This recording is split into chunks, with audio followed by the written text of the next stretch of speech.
Hello guys, সবাই কেমন আছো? আশা করছি সবাই ভালো আছো আর আমিও খুব ভালো আছি। তো আরেকটা নতুন ব্লগ নিয়ে চলে আসি। নতুন ব্লগ বলতে এই ব্লগটা ছিল আমার 1 মাস আগের, যখন আমার দিদি বাড়িতে এসেছিলো দিল্লি থেকে। তখন আমি ভিডিওটা করে রেখেছিলাম, কিন্তু আজকে ছাড়া হচ্ছে।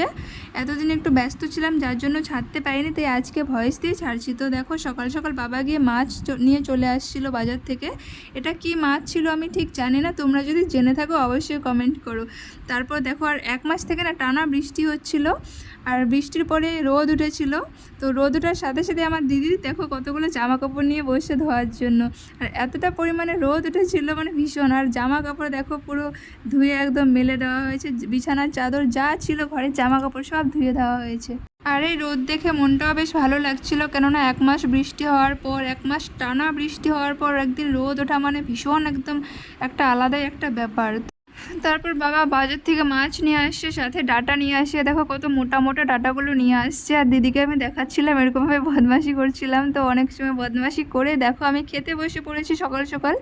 ভাত, আলু সেদ্ধ, আর এদিকে লঙ্কাগুলো দেখতে পাচ্ছ। লঙ্কাগুলো দেখে তোমরা ভয় পেও না, আমার লঙ্কা খেয়ে অভ্যাস আছে। মানে 5টা লঙ্কা নিয়ে বসেছি আমি, মানে আর এত ঝাল ছিল লঙ্কাগুলো, কি আর বলবো। আমার লঙ্কা খাওয়া বারণ, কাঁচা লঙ্কা খাওয়া এমনিতেও বারণ, তাও আমি খাচ্ছি।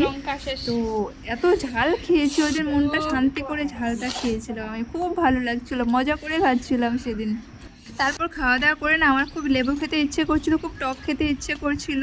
তার মানে কোনো সুখবর ছিল না, ছিল সেরকম কিছু না। আমার লেবু খেতে, আমার টক খেতে ভীষণ ভালো লাগে। আমার টক খাওয়া বারণ, তাও আমি খাই। অনেক সময় লুকিয়ে লুকিয়েও খাই।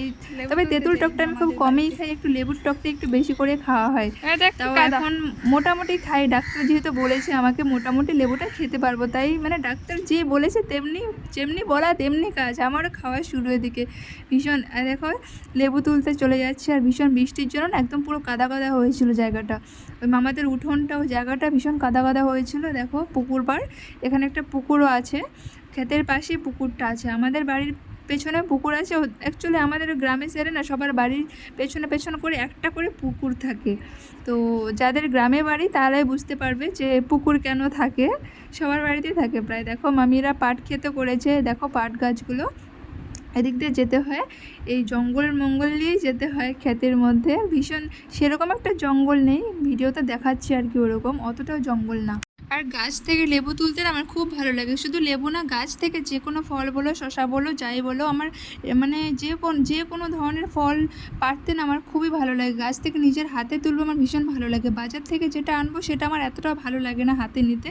গাছ থেকে নিজের হাতে পাড়ার মজাটাই আলাদা, সেটা সবাই জানো। গাছ থেকে নিজের হাতে তোলার মানে এমন একটা আনন্দ, এমন একটা ফিলিংস, মানে কি আর বলবো। দেখো আমি চলে গেছি, লেবু গাছটা কত বড় দেখতে পাচ্ছি, একদম পুরো একদম নিচে শুয়ে গেছে গাছটা, এত পরিমাণে লেবু ধরেছে, মানে খুব লেবু ধরেছে এই গাছের মধ্যে। লেবু দেখে না আর লোভ সামলানো যায় না, এত লেবু হয়েছে। আর লেবুগুলো খেতেও ভীষণ ভালো লাগে, আর এত সুন্দর গন্ধ লেবুতে, এত সেন্ট, খুব ভালো লাগে, মানে খুবই ভালো লাগে। আমার রস, ভীষণ রস লেবুগুলোতে। আর এই লেবুগুলো আজকে নিয়ে খাওয়া হবে হচ্ছে মাখা, লেবু মাখা। আমি কখনো খাইনি, প্রথম আমি খাবো লেবু মাখা, ঝাল ঝাল করে। খুব খেতে ইচ্ছে করলো, দিদিকে বললাম চল। দিদি প্রথমে আসতে চায়নি, তো পরে বলছে তুই নিয়ে আয়, আমি তোকে মেখে দিব। তাই আমি বললাম না, তুই আমার সাথে চল, তাহলে ভালো হবে। তারপর দিদি আর আমি চলে গিয়ে দেখো, আমি বলেছি তুই ক্যামেরাটা ধর, আমি লেবুগুলো তুলবো। তারপর দিদি পুরোটা ক্যামেরা ও ধরে দিল, আর এদিকে আমি লেবুগুলো তুলছিলাম। লেবু তুলতে গিয়ে না আমার হাতে একটু লেগেও গেছিলো, কাটা ফুটে গেছিলো, কাটা হাতের মধ্যে। দেখো লেবু তুলে নিয়েছি, পাকা পাকা লেবুগুলো কি সুন্দর দেখতে, মানে খুব ভালো লাগছিল লেবুগুলো। লেবু নিয়ে যাচ্ছি, আমরা লেবু তৈরি করে খেতে মাছ খাবি। এই লেবু দেখ দেখ দেখ দেখ দেখ দেখ দেখ কি অবস্থা। লেবু দেখো, লেবুগুলো তুলে দিলাম, ও সব ফেলে ফেলে যাচ্ছে, ও দিক দিয়ে যাচ্ছে লেবু নিয়ে। কি লেবু চোর। গাইস দেখো, লেবু চুরি করার ফলে দেখো কাটা ঢুকে গেছে, রক্ত বেরোচ্ছে এখন। দেখো না তো, বন্ধ কর। লেবু তুলতে গিয়ে আমার হাতে এতটা লেগেছে না, কাটা ফুটেছে, ভীষণ জ্বালা করছিল। দেখো সেটাই আমি দেখাচ্ছিলাম বারবার করে, খুব জ্বলছিল তাই দেখাচ্ছিলাম। তো যাই হোক, তারপর আমাদের গাছে একটা আমাদের বাড়িতে না এই কয়েকটা লঙ্কা গাছ লাগিয়েছে, লঙ্কা খুব সুন্দর লঙ্কা ধরেছে গাছে। আর এত ঝাল, খুব ঝাল লঙ্কাগুলো, যেই লঙ্কাগুলোতে ভাত খেয়েছিলাম ওই লঙ্কাগুলো দিয়ে তুলে আবার টাটকা টাটকা লঙ্কাগুলো তুলে আবার এটা দিয়ে লেবুটা মাখা করছে। দেখো লেবু মাখতে, লেবুটা আমি কেটে নিয়েছি, তার মধ্যে চিনি দিয়ে দিয়েছি, একটা শুকনো লঙ্কা আর 4-5টা কাঁচা লঙ্কা দিয়ে দিয়েছে। এত ঝাল ঝাল করে খাবো, দিদি বলছে এত ঝাল খাস না, এত ঝাল খাওয়া ভালো না, অথচ নিজেই কিন্তু প্রচুর পরিমাণে ঝাল খায়।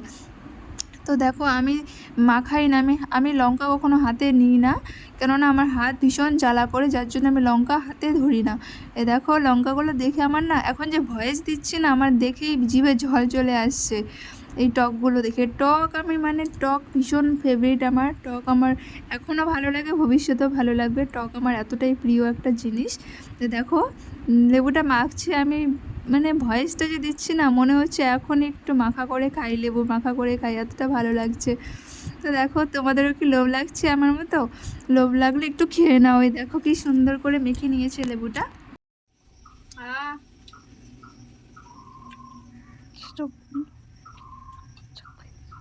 সেই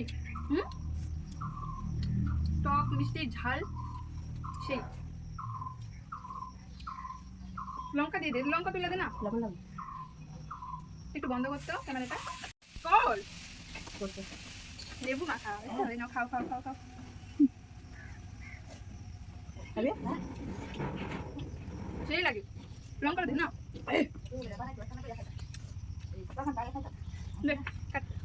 এই ছিল আজকের ব্লগ। তোমাদের কাছে কেমন লাগলো অবশ্যই কমেন্ট করে জানাবে।